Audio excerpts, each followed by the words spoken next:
സാക്ഷര കേരളമാണ് നാം അധിവസിക്കുന്ന ഈ കേരളം. സുന്ദര കേരളമാണ്, ദൈവത്തിന്റെ സ്വന്തം നാട് എന്ന് കയ്യൊപ്പുള്ളതായ അതേ നാടാണ് നമ്മുടെ പ്രദേശങ്ങൾ. എന്നാൽ ഈ നാടിന് ഇതെന്തു പറ്റി? ഈ കേരളത്തിന്, ഈ ഭാരതത്തിന് ഇത് എന്തു പറ്റിയെന്ന് വിലയിരുത്തേണ്ട സമയങ്ങളാണ് ഈ സമയങ്ങൾ. പ്രിയപ്പെട്ടവരെ, ഇതിന്റെ എല്ലാം അടിസ്ഥാനപരമാകുന്ന പ്രശ്നത്തിലേക്ക് നാം ഒന്ന് എത്തി നോക്കിയാൽ അതെന്താണ് എന്ന് നമുക്ക് ശരിയായ നിലയിൽ മനസ്സിലാക്കുവാനായിട്ടിടയാകും. മനുഷ്യന് പറ്റിയ മനുഷ്യന്റെ അടിസ്ഥാന പ്രശ്നം എന്താണ്? ക്യാൻസർ ആണ് മനുഷ്യന്റെ അടിസ്ഥാന പ്രശ്നം.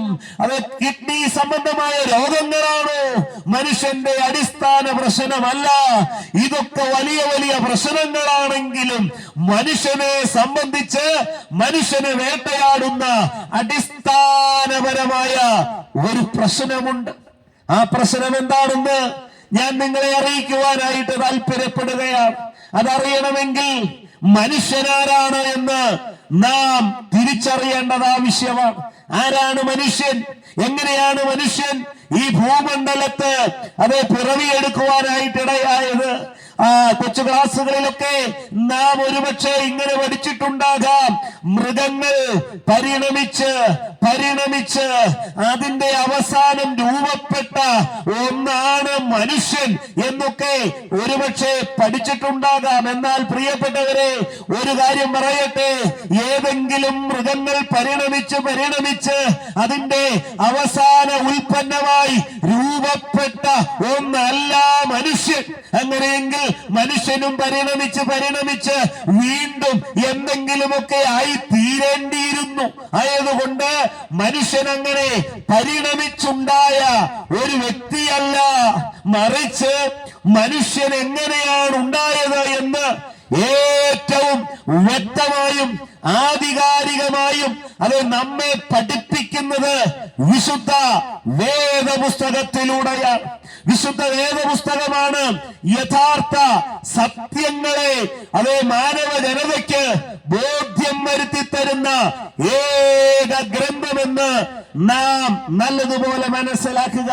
ഇത് കേവലം ഒരു മതഗ്രന്ഥമല്ല, മറിച്ച് മനുഷ്യൻ ആരാണെന്നും മനുഷ്യന് എന്താണ് സംഭവിച്ചത് എന്നും മനുഷ്യന് എങ്ങനെയാണ് ഒരു രക്ഷ സാധ്യമാകുന്നത് എന്നും അങ്ങനെ രക്ഷ സാധ്യമാകുന്ന മനുഷ്യന്റെ ഭാവി എപ്രകാരമായിരിക്കും എന്നെല്ലാം ഉള്ളതായ വസ്തുതകളെ വളരെ കൂലങ്കഷമായി ചിത്രീകരിച്ചിരിക്കുന്നതായ ഗ്രന്ഥമാണ് വിശുദ്ധ ബൈബിൾ എന്ന് പറയുന്നത്. ബൈബിളിനെ കുറിച്ച് ദൈവത്തിന്റെ വചനമാകുന്ന ബൈബിളിനെ കുറിച്ച് ഇപ്രകാരമാണ് വിളിച്ചു പറയുന്നത്: ആകാശം മാറിയാലും ഭൂമി ഒഴിഞ്ഞു പോയാലും മാറ്റം വരാത്ത, നീക്കം വരാത്ത ഒന്നാണ് വിശുദ്ധ വേദപുസ്തകം, ദൈവത്തിന്റെ വചനമെന്ന് നമുക്ക് മനസ്സിലാക്കുവാനായിട്ട് കഴിയട്ടെ. അങ്ങനെയെങ്കിൽ ആ വചനമാണ് മനുഷ്യന്റെ ആരംഭത്തെ കുറിച്ച് നമ്മെ സസൂക്ഷ്മം അത് ഗ്രഹിപ്പിക്കുന്നതായ അതേ വസ്തുത എന്ന് പറയുന്നത്. മനുഷ്യൻ പരിണമിച്ചു വന്ന ഒരു ഉൽപ്പന്നമല്ല, മറിച്ച് മനുഷ്യൻ സാക്ഷാൽ സൃഷ്ടാവായ ദൈവത്തിന്റെ കരവിരുതിൽ സൃഷ്ടിക്കപ്പെട്ടവരാണ് എന്ന് തിരുവചനം നമ്മെ പഠിപ്പിക്കുകയാണ്. മനുഷ്യൻ ദൈവ സൃഷ്ടിയാണ്. അങ്ങനെയെങ്കിൽ ദൈവം തന്റെ സ്വരൂപത്തിലും തന്റെ സാദൃശ്യത്തിലും മനുഷ്യനെ സൃഷ്ടിക്കുവാനായിട്ടിടയായി. ദൈവവുമായിട്ടുള്ള നിരന്തര കൂട്ടായ്മയ്ക്ക് വേണ്ടിയാണ് ദൈവം മനുഷ്യനെ സൃഷ്ടിച്ചത്. ദൈവവുമായി സഹവസിച്ച് മുന്നോട്ട് പോകുവാനുള്ള ഉദ്ദേശ ലക്ഷ്യത്തോടെ ദൈവം മനുഷ്യനെ സൃഷ്ടിക്കുവാനായിട്ടിടയായി. ദൈവം ചില വ്യവസ്ഥകൾ, ചില കൽപ്പനകൾ മനുഷ്യന് നൽകുവാനായിട്ടിടയായി. എന്നാൽ അതേ മനുഷ്യന് വന്നതായ പരാജയം എന്ന് പറയുന്നത് ദൈവം കൽപ്പിച്ചതായ ഒരു കൽപ്പന മനുഷ്യൻ അതിലംഘിക്കുവാനായിട്ടിടയായി. മനുഷ്യനത് മറുതലിക്കുവാനായിട്ടിടയായി. ചെയ്യരുത് എന്ന് പറഞ്ഞതായ ഒരു കാര്യം മനുഷ്യൻ ചെയ്യുവാനായിട്ട് ഇടയായി. അതുമൂലം മനുഷ്യൻ ദൈവവുമായിട്ടുള്ള ബന്ധത്തിൽ നിന്ന് നഷ്ടപ്പെട്ടു പോകുവാനായിട്ടിടയായി. അങ്ങനെയാണ് മനുഷ്യനിൽ പാപം എന്ന അവസ്ഥാവിശേഷം ആരംഭിക്കുവാനായിട്ടിടയായത്.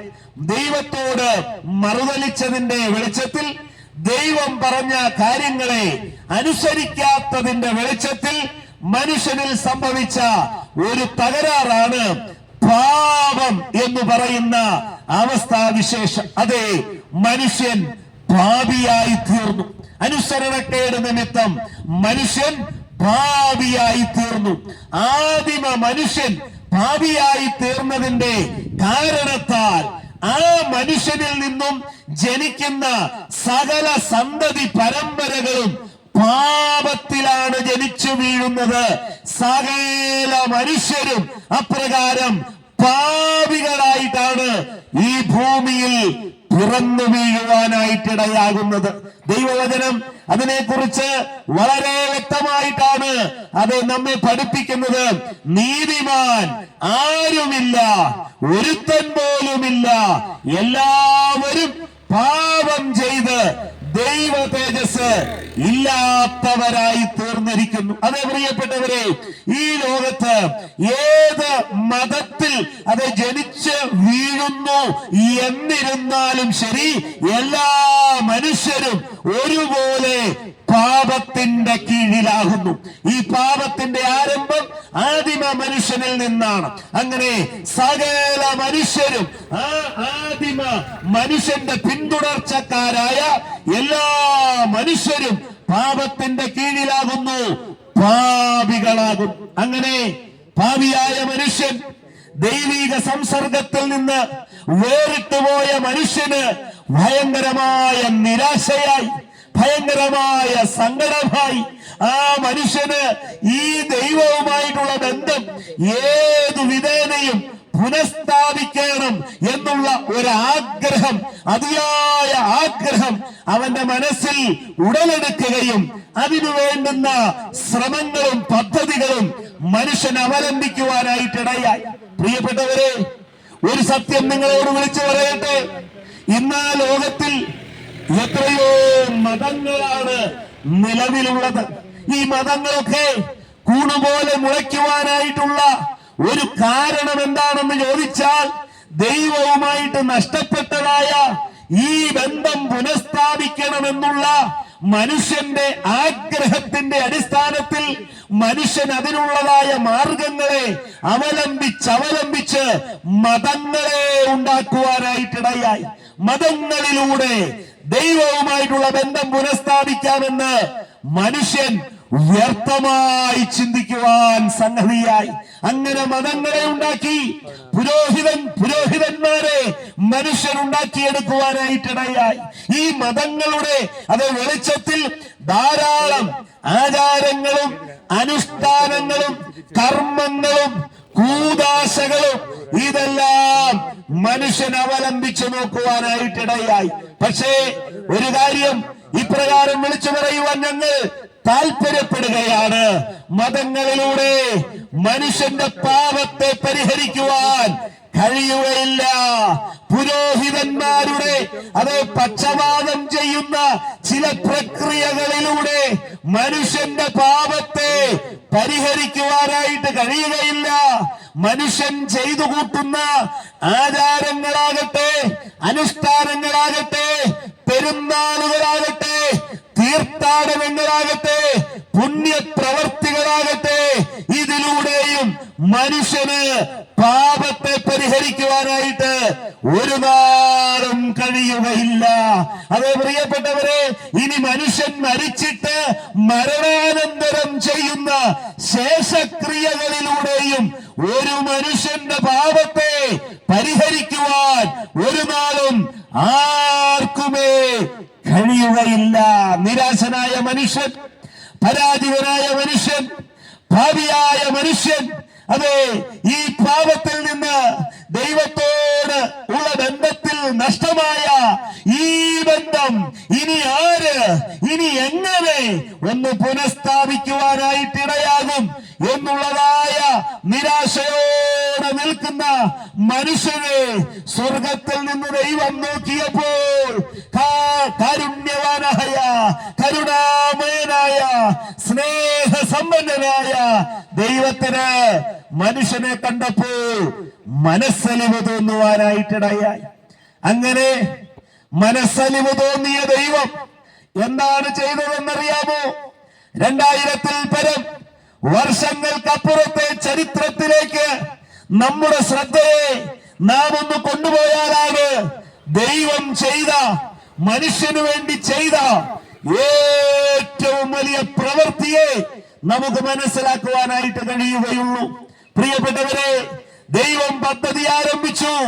വീണുപോയ മനുഷ്യനെ, താണുപോയ മനുഷ്യനെ, പാപത്തിന്റെ അഗാധതയിലേക്ക് വീണുപോയ ഈ മനുഷ്യനെ എന്തു വിലയും മുടക്കി അത് ഒന്ന് പൊക്കിയെടുക്കണം എന്ന് ദൈവം തന്റെ ഉള്ളത്തിൽ ആഗ്രഹിക്കുവാനായിട്ടിടയായി.